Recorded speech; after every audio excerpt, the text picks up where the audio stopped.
Assalamualaikum warahmatullahi wabarakatuh. Perkenalkan, nama saya Miftahul Akram, mahasiswa Ilmu Akuntansi S2 Universitas Syah Kuala, yang mana pada kesempatan ini saya akan mempresentasikan outline book chapter saya dengan judul Teori Akuntansi Kritis, yang mana book chapter ini dibimbing oleh Bapak Dr. Rerpol Heru Fahlevi. Baik, langsung saja. Pada abstrak, kita akan membahas tentang tujuan penulisan dengan sedikit pengertian tentang teori akuntansi kritis itu sendiri. Untuk tujuan penulisan pertama, yaitu kita akan diajak untuk memahami asal mula teori akuntansi kritis. Untuk tujuan penulisan yang kedua, kita akan diajak untuk mengetahui perkembangan teori akuntansi kritis. Untuk tujuan penulisan yang ketiga, kita akan disuguhkan dengan bagaimana pengaplikasian teori akuntansi kritis dalam riset akuntansi.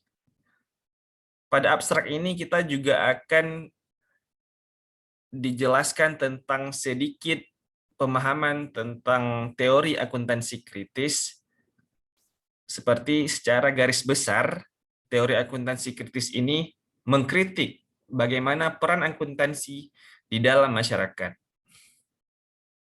Karena menurut para peneliti akuntansi kritis saat ini, akuntansi hanya memberikan manfaat kepada pihak-pihak yang memiliki modal maupun pihak-pihak yang hanya memiliki kekuatan. Baik, untuk selanjutnya kita akan membahas tentang outline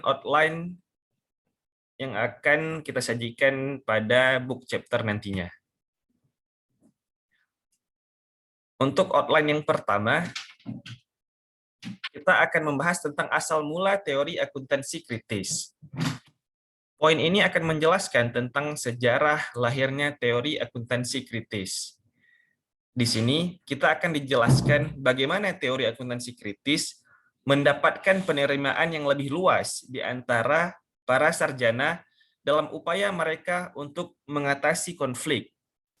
Masalah kerangka teoritis yang paling tepat untuk diadopsi masih terbuka secara luas. Ini adalah pandangan para peneliti teori akuntansi yang tidak merasa puas dan mereka merasa bahwa kenyataan yang sebenarnya bisa lebih baik daripada apa yang terjadi saat ini. Baik, untuk chapter outline yang kedua, kita akan membahas tentang perkembangan teori akuntansi kritis. Poin ini akan disuguhkan dengan perkembangan teori akuntansi kritis, mulai dari munculnya teori akuntansi kritis ini sampai perkembangannya pada zaman ini. Pada chapter outline yang ketiga, kita akan disuguhkan dengan pengaplikasian teori akuntansi kritis dalam riset akuntansi. Konsep ini akan menjelaskan tentang bagaimana pengaplikasian teori akuntansi kritis dalam riset-riset akuntansi. Jadi, pada outline yang ketiga ini, kita akan jabarkan menjadi 3 sub konsep teori. Yang pertama yaitu, subkonsep teori yang pertama yaitu praktik akuntansi sebagai suatu ilmu pengetahuan dalam hubungannya dengan manusia pelaku akuntansi, baik itu organisasi dan juga faktor-faktor yang mempengaruhi akuntansi itu sendiri.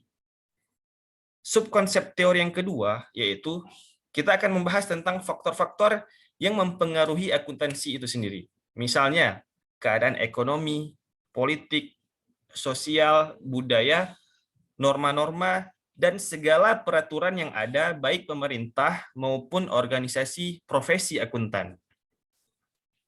Untuk subkonsep teori yang ketiga, kita akan berfokus kepada teori akuntansi kritis. Kita akan berfokus secara eksplisit pada alasan keengganan yang tidak disengaja untuk memberikan informasi dan tidak berfokus pada keengganan taktis atau strategis akuntan. Baik, untuk chapter online yang terakhir, di sini kita akan membahas tentang rangkuman dan juga kita akan memberikan soal-soal latihan untuk mengetahui sejauh mana pembaca dapat memahami terhadap bahan ajar yang telah diuraikan di dalam book chapter ini. Juga ada rangkuman, yang mana rangkuman ini adalah segala pembahasan teori akuntansi kritis yang telah kita rangkum dari awal pembahasan sampai akhir pembahasan. Baik, cukup sekian penjelasan dari saya. Lebih dan kurang saya mohon maaf. Dan saya juga sangat berharap masukan-masukan dari senior-senior saya, dari teman-teman saya, dan yang terutama bagi dosen-dosen saya sekalian. Baik, terima kasih. Wassalamualaikum warahmatullahi wabarakatuh.